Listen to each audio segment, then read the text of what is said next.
Jueves 27 de octubre de 2022, bienvenidos a Contacto Directo.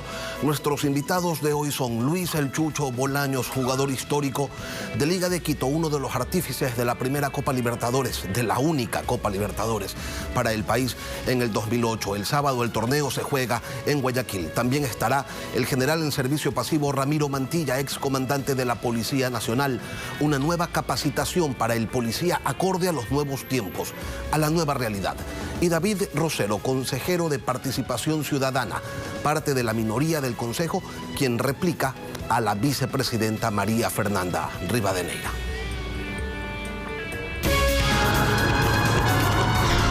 La actualidad, los protagonistas, el análisis y la información en Contacto Directo.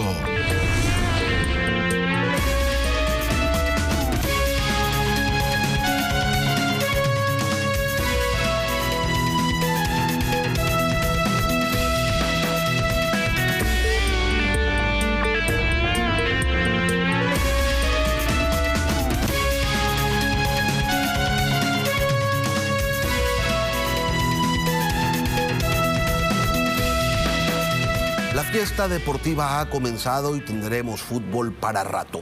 Este sábado se juega la final de la Copa Libertadores de América en Guayaquil, luego viene la final del Campeonato Nacional de Fútbol y seguido tenemos el Mundial. Así es que los fanáticos de este deporte viven momentos felices, pero primero lo primero. El torneo más importante del continente llega a su fin y sucederá en Guayaquil. Vamos a hablar sobre lo que significa llegar a estas instancias con alguien que ha levantado este trofeo y que lo hizo precisamente en tierras brasileñas. Luis Bolaños León, el Chucho Bolaños, exjugador de Liga Deportiva Universitaria de Quito, campeón de este torneo, de la Copa Libertadores. Buenos días, bienvenido a Contacto Directo. Hola, muy buenos días. ¿Cómo está toda la gente que está sintonizada hoy aquí en Contacto Directo? Muy agradecido por la invitación y igualmente un lindo día para ustedes. Gracias a ti, Chucho, por acompañarnos. El fútbol no se lo vive de la misma manera en los diferentes países y este deporte a usted lo ha llevado a distintos destinos. Ha jugado en Estados Unidos, en México, en Argentina, pero también jugó en Brasil. De hecho, su performance en la Copa Libertadores que levantó con Liga de Quito lo llevó a tierras brasileras y quisiéramos empezar esta entrevista con sus comentarios sobre cómo viven el fútbol los aficionados brasileños y en qué se diferencia con el aficionado de nuestro país. Yo tuve la oportunidad de jugar en Brasil. Los aficionados allá son muy diferentes acá, viven mucho más del fútbol, son mucho más, lo viven más en la sangre, son mucho más hinchas, están siempre atentos a lo que pasa con sus equipos a diario, están en los entrenamientos, te van a apoyar entre los entrenamientos. Ahora que se va a jugar una copa, la final de la Libertadores aquí en el país, yo no me imagino cómo estará la gente de allá en Brasil viviendo estos momentos. Es una cosa muy diferente a lo que se vive acá, ¿no? Cuando Liga ganó la Copa Libertadores lo hizo en Brasil contra Fluminense, es decir, con público en contra. Pero del 2008 a este tiempo algunas cosas han cambiado, ahora se juega una final única y no es cosa sencilla lograr ser local en esa instancia. Chucho, desde su experiencia, ¿qué tanto puede llegar a afectar al jugador positiva o negativamente el hecho de jugar un partido definitorio en tierra ajena? En esa época, en lo personal, era un poco más favorable, ¿no? para nosotros, como fuimos un equipo de la sierra, de la altura, pudimos sacar ventaja aquí y después fuimos a Brasil y pudimos manejar los tiempos de la mejor manera y aún así fue un poco complicado jugar contra un marco de público que tú no te lo esperabas. Y ahora es como que el partido es par a par, no es un solo partido. Vienen hinchadas tanto de local, no eres ni local ni visitante, así que Pienso que ahora está mucho mejor que se juegue en un solo partido y en un solo país o en una sola ciudad única, ¿no?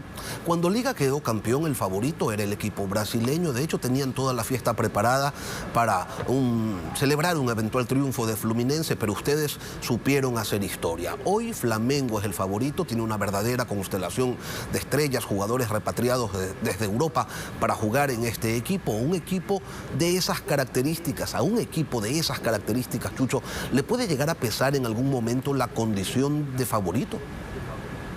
Sí, siempre le va a llegar a pesar la condición de favorito porque están obligados a ganar como lo dices, tienen un gran equipo, tienen jugadores de Europa, son uno de los mejores equipos de ahora de hoy por hoy de Sudamérica.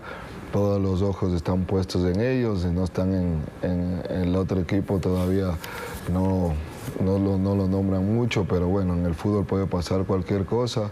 Flamengo es un equipo grande que ha ganado muchas cosas, ahora recién ganó un torneo, así que vienen con esa casta de ser uno de los mejores de Sudamérica y ellos van a tener que prevalecer eso en el juego, ¿no?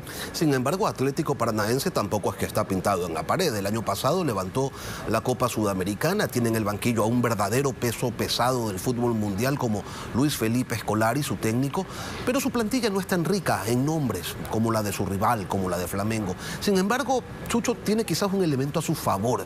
Ellos conocen bien a Flamengo, lo enfrentan cotidianamente en los torneos locales de Brasil y claro, Flamengo también conoce bien al Paranaense, pero tomando en cuenta esto, veremos, ¿tú consideras un duelo táctico que se rompa por las individualidades de esos genios del balón? ¿O tú crees que será más bien un partido de esos abiertos, de ida y vuelta, de mucho ataque y mucho gol?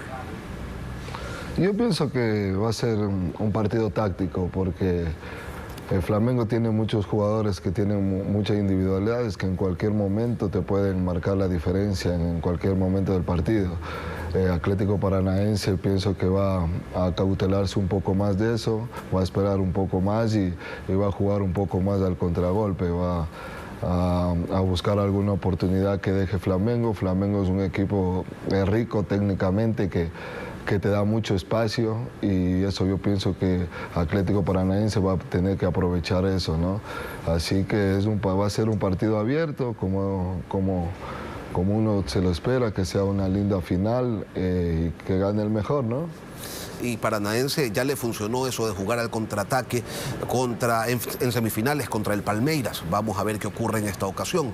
Esta es la quinta vez en que Ecuador acoge una instancia final de Copa Libertadores de América.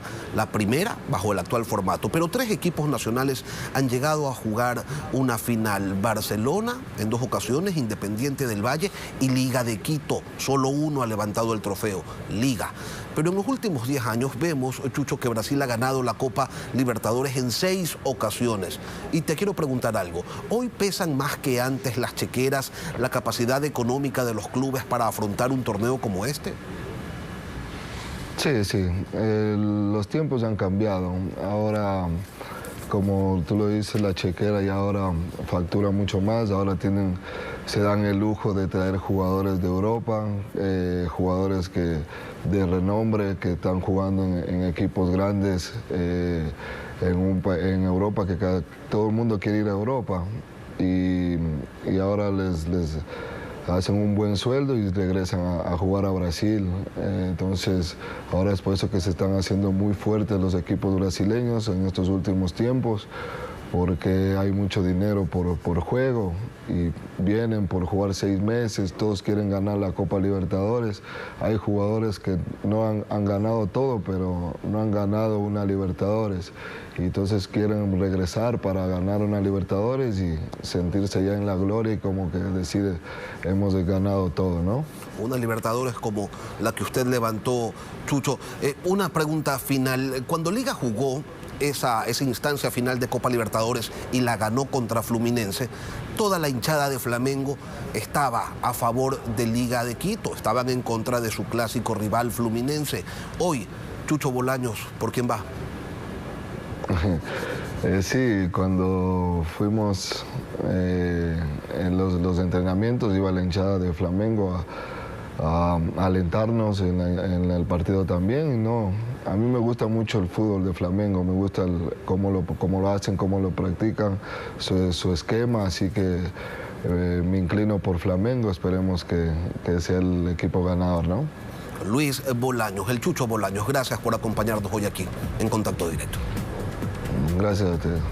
Luego de la pausa volvemos con el general Ramiro Mantilla, ex comandante de la Policía Nacional, una institución acorde a los nuevos desafíos. Eso es lo que se necesita, sin duda. Ya regresamos.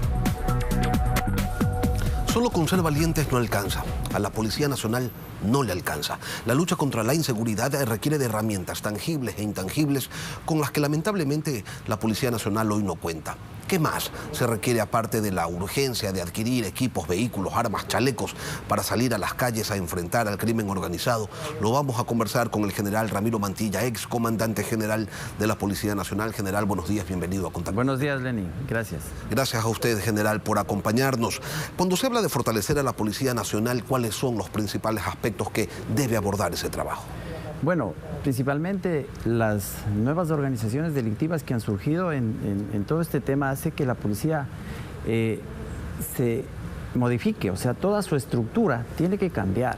Las nuevas amenazas que son más complicadas en este tema ya no es la misma delincuencia que existía hace muchos años y la policía necesita cambiar urgente, inclusive su estructura. Si la policía trabaja en estos temas, en los subsistemas, en inteligencia, en el tema preventivo y en investigación, necesita fortalecer los 3 subsistemas. Está bien con el tema de la policía preventiva, que tiene todo que ver con vigilancia y seguridad en las ciudades, pero el tema de investigación criminal también debe fortalecerse. Es decir, estos nuevos policías no deben continuar formándose de la misma manera que antes, tomando en cuenta que la delincuencia, y me refiero al crimen organizado al que tienen que enfrentarse, es poderoso y tiene dinámicas distintas, pero sobre todo genera mucho dinero. ¿Cuáles son esos elementos diferentes que deben incorporarse a la formación de los nuevos integrantes de la policía? Bueno, inmediatamente se debe reemplazar o fortalecer las unidades de policía comunitaria en estos sectores en donde estas organizaciones delictuales han hecho su base de operaciones. Tenemos el tema de Esmeraldas, por poner un ejemplo, en las riberas del río y también en el sector en donde hubo los últimos asesinatos en la Guacharaca, se debe implementar personal de operaciones especiales, es decir, de los grupos operativos especiales, para que ejerzan otro tipo de operaciones, es decir, que sea una fuerza equivalente a la que tienen las organizaciones delictivas, es decir, armas largas, chalecos antibalas, sistemas de protección, yo diría inclusive vehículos blindados para patrullar, es decir... Pero esta delincuencia general no apareció de la noche a la mañana, no surgió de un día al otro. Entonces, ¿cómo es que no se dieron cuenta quienes están encargados de la seguridad de este país de que aquello estaba sucediendo y que debía irse transformando la policía? Porque ahora, claro, queremos que la policía, sí, de un día para otro, tenga todas las capacidades, tenga todas las herramientas para combatir a una delincuencia que se fortaleció a lo largo de muchos años. Sí, lastimosamente se dejó a la policía sola en esta gran tarea. No hay un enfoque integral, es decir, todo el poder del Estado debe ir a luchar en contra de estas organizaciones delictivas que han tomado forma y poder. ¿Por qué? Por la casi nula o escasa presencia del Estado en estos sectores en donde estas organizaciones delictivas, por el tema del narcotráfico y microtráfico, tienen los recursos disponibles para ponerlos a órdenes de estas organizaciones. Ahora, general, si no hay herramientas, entiéndase, vehículos, armas, uniformes, y si no están capacitados de manera adecuada para hacerle frente a esta nueva delincuencia, se dice que los vehículos y las pistolas y qué sé yo, y los instrumentos para hacer inteligencia llegarían en los primeros meses del 2023. Pero hasta entonces, ¿qué se hace? Bueno, se puede hacer. Hay unas estrategias que se aplican a nivel internacional y que hay que tomar de ejemplo. Por ejemplo, en otros países existe una estrategia de persecución penal inteligente y estratégica. Es decir, se conforman equipos de fiscales y de policías y van exclusivamente a recabar toda la información que existe sobre estas organizaciones delictivas. Se formarían equipos de trabajo entre fiscales, policías, para perseguir a estos grupos delictivos, para ver quiénes son sus líderes, cómo está su estructura y golpearlos en donde más les duele, que es el dinero. Tienen una infraestructura jurídica, tienen economía ilegal y se mueven y van creciendo. Porque Entonces, lo único que se hace hasta ahora es incautar droga, pero la plata que está incluso dentro del sistema financiero, escondida, disfrazada, pues esa no se toca, ¿no? sí, o sea, las investigaciones lamentablemente mueren con el tema de flagrancia. Sí, en el tema de flagrancia se los detiene, la policía les pone órdenes de las autoridades competentes, los liberan los jueces, hay un abuso de todo este tema de las medidas sustitutivas, pero no hay procesos judiciales sustentables. ¿Cuántos de estos detenidos que la policía ha hecho, ha desarticulado organizaciones, cuántos de estos están todavía en prisión? Es una investigación que debe hacerse, pero también se necesita que todas las instituciones de seguridad pública, sea policía, fiscalía, función judicial y sistema de rehabilitación social, trabajen en coordinación. No hay una política criminal del Estado, o sea, política pública que permita controlar a estas organizaciones delictivas. Y el ex vicepresidente de Colombia decía que también hacía falta liderazgo. ¿Usted lo ve? Falta un liderazgo fuerte en el tema de seguridad, en donde se envíen mensajes fuertes a estas instituciones, a las instituciones para trabajar en coordinación, porque no se está trabajando en coordinación, cada institución está trabajando aisladamente. Y que se envíen mensajes fuertes a las organizaciones delictivas para que sepan que el Estado en su conjunto, no solo la Policía Nacional, sino todas las instituciones van a luchar en contra de estas organizaciones. A propósito de estrategias para hacerle frente a los criminales, el gobierno habla de cuarteles intermedios que se ubicarían en las zonas más peligrosas del país, espacios para 400 hombres en sectores críticos. A su criterio y desde su experiencia general, ¿ese cambio operativo podría dar algún resultado? Mire, ese es a largo plazo, pero pensemos en que ya se desconcentró de los grandes cuarteles que había anteriormente en la Policía Nacional, con una orientación militar, se desconcentró los servicios de policía a los ciudadanos, es decir, a los barrios. Lo que se debe hacer, en mi criterio, es fortalecer las unidades de policía comunitaria, tener diferentes componentes, un componente comunitario, un componente preventivo y un componente de investigación, que eso es lo que hace falta.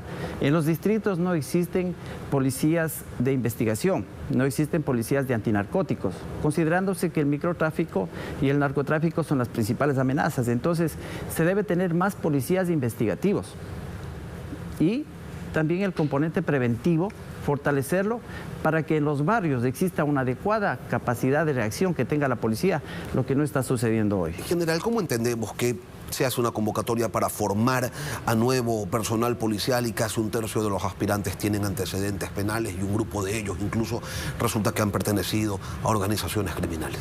Mire, según información que se tiene, ¿no?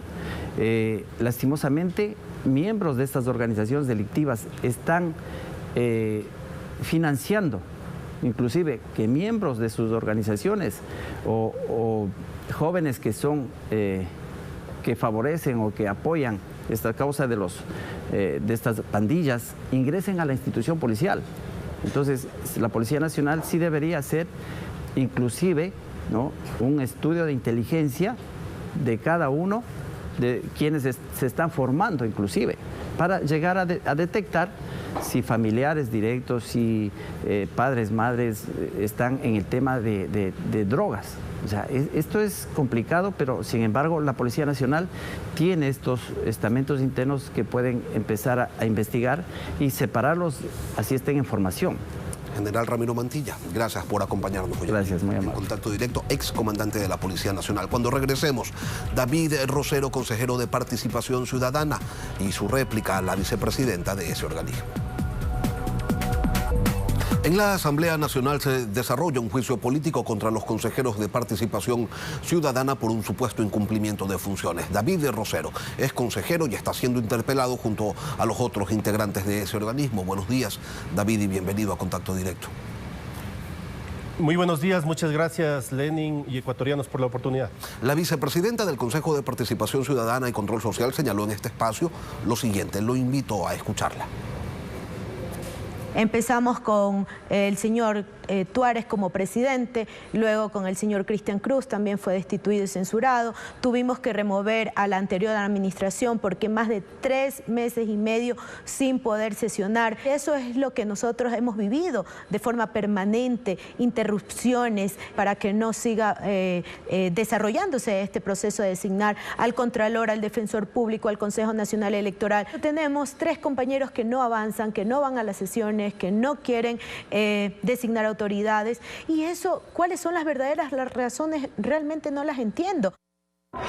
David forma parte de ese grupo de 3 compañeros a quienes María Fernanda Rivadeneira los señala como obstruccionistas. David, adelante con su réplica.